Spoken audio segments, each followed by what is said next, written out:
दोस्तों 35 जिलों के 137 गांव में चकबंदी होने जा रही है।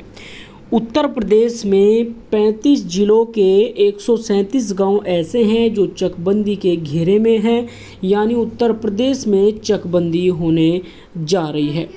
जी हाँ, आपकी जानकारी के लिए बता दूं, जो चकबंदी का इंतज़ार कर रहे हैं उनके लिए अच्छी खबर है, लेकिन जो चकबंदी का इंतज़ार नहीं कर रहे हैं उनके लिए बुरी खबर है, क्योंकि चकबंदी में किसी ना किसी की ज़मीन किसी पर भी चली जाती है और यही चकबंदी होती है। दोस्तों आपकी जानकारी के लिए बता दूं कि काफ़ी लोग इस बात से खुश भी होंगे और काफ़ी लोग इस बात से दुखी भी होंगे, तो पूरी जानकारी मैं आपको इस वीडियो में देने जा रहा हूं। 35 जिलों के 137 गांव ऐसे हैं जिनमें चकबंदी होने जा रही है। आपकी जानकारी के लिए बता दें कि 15 जिलों के 51 गाँव में पहले चक्र में चकबंदी होगी। उसके बाद 20 जिलों के 86 गाँव में दूसरे चक्र में चकबंदी होगी। चलिए पूरी जानकारी आपको दे देते हैं और आगे बढ़ते हैं इस वीडियो के साथ। आपका ज़्यादा समय ना लेते हुए शुरू करते हैं इस वीडियो को। आपसे निवेदन है कि पहली बार अगर चैनल पर आ रहे हैं तो चैनल को सब्सक्राइब जरूर कर लेना, साथ ही बेल आइकन को प्रेस कर लेना। दोस्तों आप देख रहे हैं एनके योजना फॉर यू। प्रदेश के 29 जिलों के 137 गाँव में चकबंदी होगी। इनमें से 15 जिलों के 51 गाँव में पहले और 20 जिलों के 86 गाँव में दूसरे चक्र की चकबंदी होगी। इन गाँवों में चकबंदी प्रक्रिया संपन्न कराने के प्रस्ताव को मुख्यमंत्री योगी आदित्यनाथ की ओर से मंजूरी मिलने के बाद राजस्व विभाग की ओर से इस बारे में शासनादेश जारी कर दिया गया है। दोस्तों उत्तर प्रदेश जोत चकबंदी अधिनियम जो कि 1953 के तहत पुराने गांवों में तो चकबंदी प्रक्रिया जारी है, लेकिन नए गांवों में पुनः चकबंदी कराने के लिए लगातार मांग उठती रही है। इस संबंध में मुख्यमंत्री ने गांवों में पुनः चकबंदी कराने के लिए सभी तथ्यों की जांच कराकर इस बाबत नए प्रस्ताव तैयार करने का निर्देश भी दिया। मुख्यमंत्री के निर्देश के क्रम में उनके सलाहकार अवनीश कुमार अवस्थी ने पिछले माह प्रदेश में चकबंदी प्रक्रिया की स्थिति की समीक्षा की थी।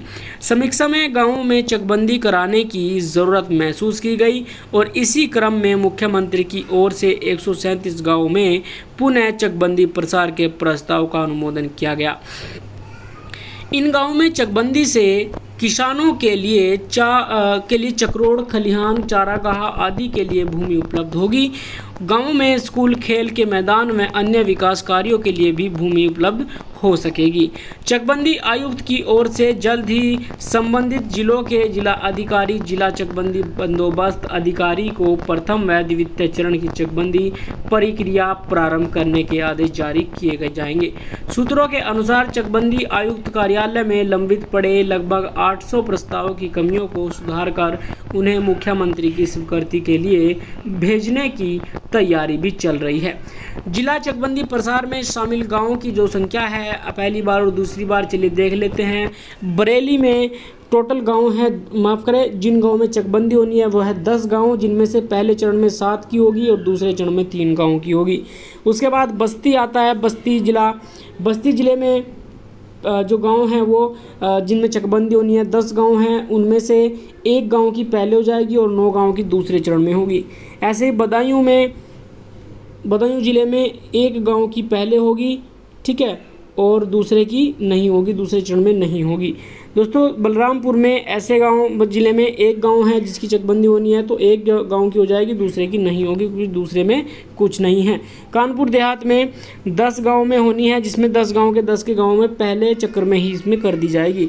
मुरादाबाद में 7 गांव होंगे जिनमें चकबंदी होगी, पहले चक्र में इसकी कंप्लीट कर दिया जाएगा। बिजनौर में 4 गाँव में होगी, जिसमें 4 गाँव को जो है कंप्लीट कर दिया जाएगा पहले चक्र में ही। रायबरेली में भी ऐसा ही है, पहले चक्र में ही 1 गाँव को कंप्लीट कर दिया जाएगा।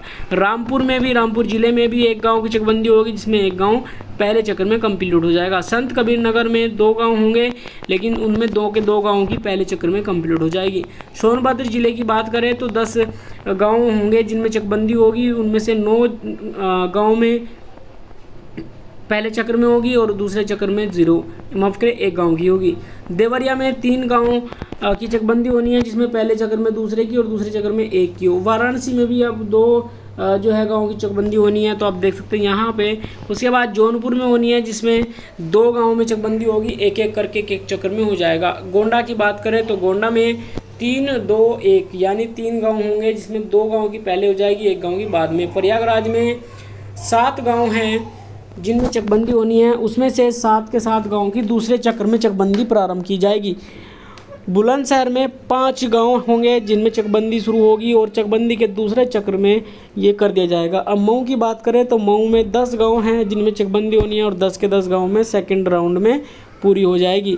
मथुरा में 6 गांव हैं, 6 के 6 गाँव की दूसरे चक्र में कराई जाएगी। मैनपुरी में 3 गांव हैं, दूसरे चक्र में कराई जाएगी। सिद्धार्थनगर जिले में 4 गांव की होनी है, तो उसमें भी 4 गांव की दूसरे चक्र में कराई जाएगी।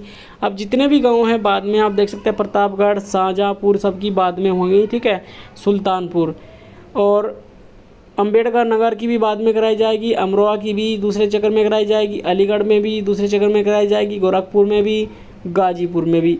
तो दोस्तों इस प्रकार जो मैंने गांव बताए हैं, जो ज़िले बताए हैं, इन ज़िलों में आपकी चकबंदी होने जा रही है और 137 गांव हैं जो सेलेक्ट किए गए हैं। तो दोस्तों ये थी फिलहाल की जानकारी आपके लिए। बाकी आपको मिलूंगा आने वाली अगली वीडियो में। तब तक के लिए जय हिंद, जय भारत, वंदे मातरम। बन रही हमारे साथ, देखते रहिए हमारा यूट्यूब चैनल NK योजना फॉर यू।